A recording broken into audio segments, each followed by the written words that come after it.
Kembali lagi di Cerita Cinta Channel. Jangan lupa like, comment, and subscribe ya. Terima kasih. Sayang, kalian lagi berkemas, jadi bulan madu. Tanyanya salah paham melihat biru seperti tengah merapikan pakaian Inggit. Bukan mah, Iya mah, mama mau titip apa buat oleh-olehnya? Sergah biru cepat memotong jawaban Inggit yang belum tuntas. Pria itu merangkul bahu Inggit dengan akrab, mengeratkan bimbingan tangannya begitu erat, hingga Inggit meringis merasa sakit di bahu kanannya. Lepas Al, sakit. Tukasnya kesal. Biru jelas mendelik, maksud hati supaya Inggit menurut. Ia malah mengadu sakit di depan mama. Maaf sayang, ucap pria itu manis, melepas genggaman tangannya dan beralih mengusap puncak kepalanya dengan sayang. Kali ini giliran Inggit yang melongo. Sayang katanya. Benar-benar membuat perempuan itu muak dan ingin muntah mendengar tutur manisnya. Untung kalian belum berangkat. Mama hubungi kalian dari tadi, gak ada yang angkat. Ternyata sedang pada sibuk. Mama mau apa? Tumben sekali mampir di jam nanggung kayak gini. Astagfirullah, sampai lupa. Sini sayang, ayo ikut mama. Mama Diana mendekat. Loh, kaki kamu kenapa? Nginjek beling, mah, jawab biru menyerobot Inggit. Ya ampun, hati-hati dong sayang. Gak apa-apa kok, mah, luka sedikit, jawab Inggit meyakinkan. Sayang, liburannya ditunda dulu ya. Mama janji bakalan kasih yang lebih nanti buat kalian. Ada yang lebih penting dari sekedar liburan kalian kali ini. Emang ada apa, mah? Biru lagi-lagi menjawab. Sayang, ucap mama seraya merangkul Inggit yang sedari tadi hanya diam. Ada apa ya, mah?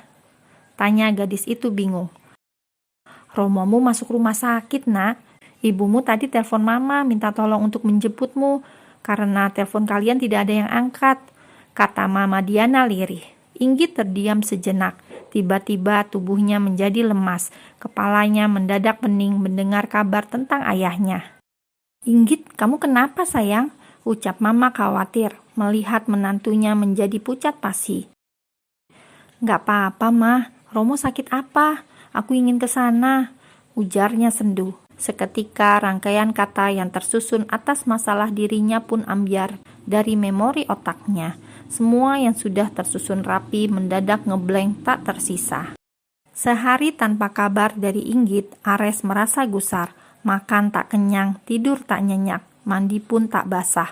Semua terasa hambar dan datar saja. Rasa penasarannya semakin menguar semenjak kepergiannya. Bahkan gadis itu tak satu pun memberi kabar. Alih-alih bisa saling menyapa dalam dunia maya, pesan pun tak ada yang dibalas. Fix, Ares sudah jatuh cinta.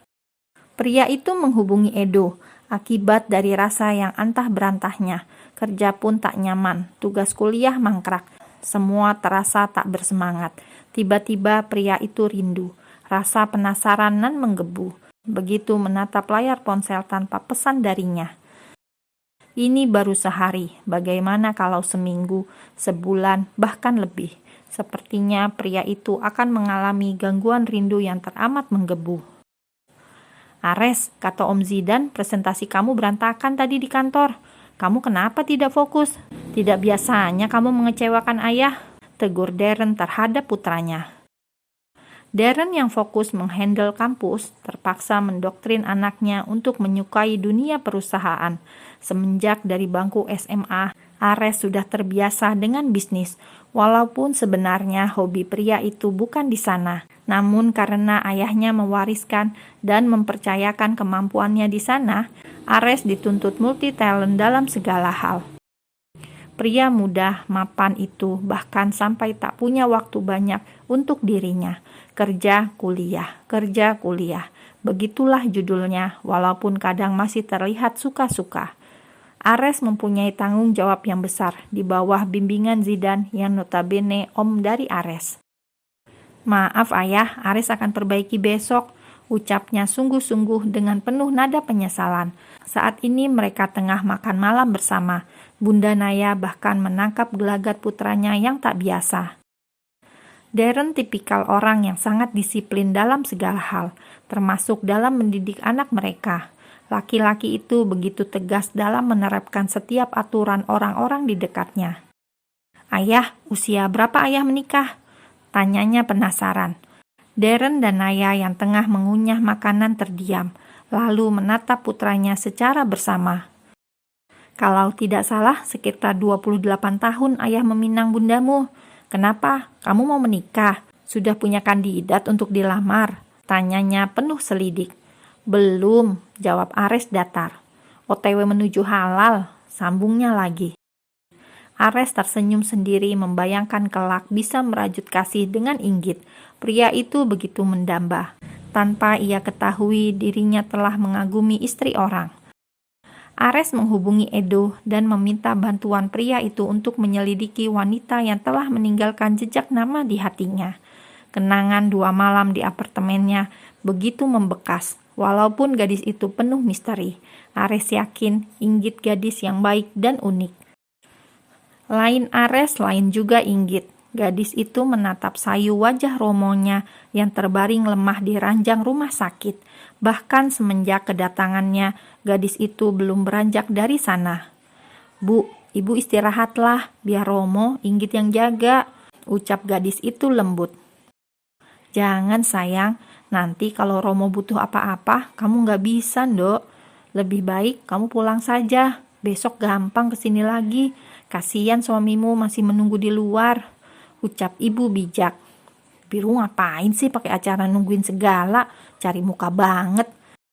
Inggit bingung sendiri menghadapi situasi yang menaungi dirinya saat ini. Andai ia bisa jujur dengan semua orang atas apa yang ia rasa saat ini. Sayangnya sekarang Inggit memilih diam.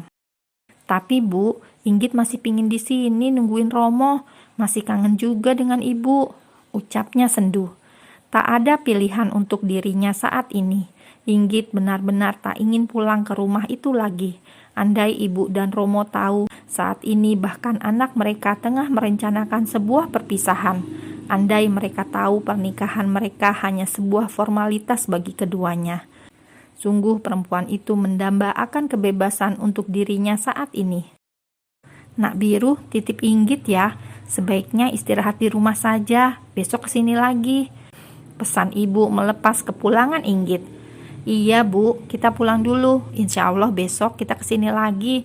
Kalau ada apa-apa, jangan sungkan kabari kita ya Bu," pamit pria itu sopan. Mereka berjalan beriringan keluar dari gedung rumah sakit. Inggit berjalan perlahan dengan kaki yang sedikit pincang karena luka yang terjadi kemarin. Sedang Biru mengiring perempuan itu dari belakang. Biru bingung sendiri ketika Inggit tidak lantas menuju parkiran mobilnya. Gadis itu malah berlawanan arah dan lebih memilih menunggu taksi yang ia pesan. Biru pikir Inggit akan menunggu di jalan saja karena malas ke parkiran. Pria itu berujar pergi mengambil mobilnya. "Git, lo mau tunggu di sini? Gua ambil mobil dulu ya," ujar pria itu menginterupsi. Inggit bergeming, tidak berminat menjawab apapun pertanyaan atau obrolan pria itu. Sungguh ia trauma pulang bareng Biru. Gadis itu takut Biru kembali murka dan menurunkan dirinya di tengah jalan sepi seperti waktu itu. Mengingat pria itu bermuka dua, lain di hati, lain pula di bibirnya. Pandai berakting untuk memanipulasi apapun agar terlihat baik-baik saja. Biru merasa kesal ketika mendapati Inggit menaiki taksi. Pria itu bahkan sudah bersusah hati menunggu Inggit untuk pulang bersama, tapi mendapat penolakan secara tak nyata. "Tuh cewek maunya apa sih? Dibaikin ngelunjak. Nggak dibaikin ngelawan, cari masalah dan bikin kesel terus kerjaannya," keluh Biru sebal menggerutu sepanjang jalan. Pria itu mengikuti Inggit yang ternyata pulang ke rumah orang tuanya. Bahkan semenjak di rumah sakit, Inggit menjadi irit bicara dan banyak diam. Ia memilih pulang ke rumah orang tuanya, karena saat ini rumah itu adalah rumah yang paling tepat untuk pulang. Ia malas bertemu dengan Biru, malas berdebat apapun dengan pria itu. Dirinya lelah dan butuh istirahat yang nyaman. Sesampainya di rumah masa kecilnya, Inggit langsung membersihkan diri di kamar mandi. Gadis itu begitu penat, langsung menyambangi kasur dan tenggelam ke alam mimpi. Sementara Biru bingung sendiri di luar, masuk enggak, begitu terus, bergelut dengan hati. Orang tua Inggit menitipkan anaknya pada dirinya. Biru memang mempunyai kepercayaan penuh di mata orang tua Inggit, tanpa tahu belang pria itu sedikit pun. Biru akhirnya memilih putar balik dan menuju rumahnya. Bayangan pertengkaran dan beberapa jam berlalu kembali terukir. Ada rasa yang entah, yang tidak bisa terbaca oleh dirinya. Mungkin lebih kepada rasa bersalah. Tiba-tiba dirinya merasa sangat rindu ingin bertemu dengan kekasihnya yang sudah 2 hari ini sulit dihubungi. Semua tak berkisah sama. Hilda masih tak bisa dihubungi. Biru akhirnya mengajak Devan dan Nathan untuk keluar saja, menghabiskan penat yang melanda.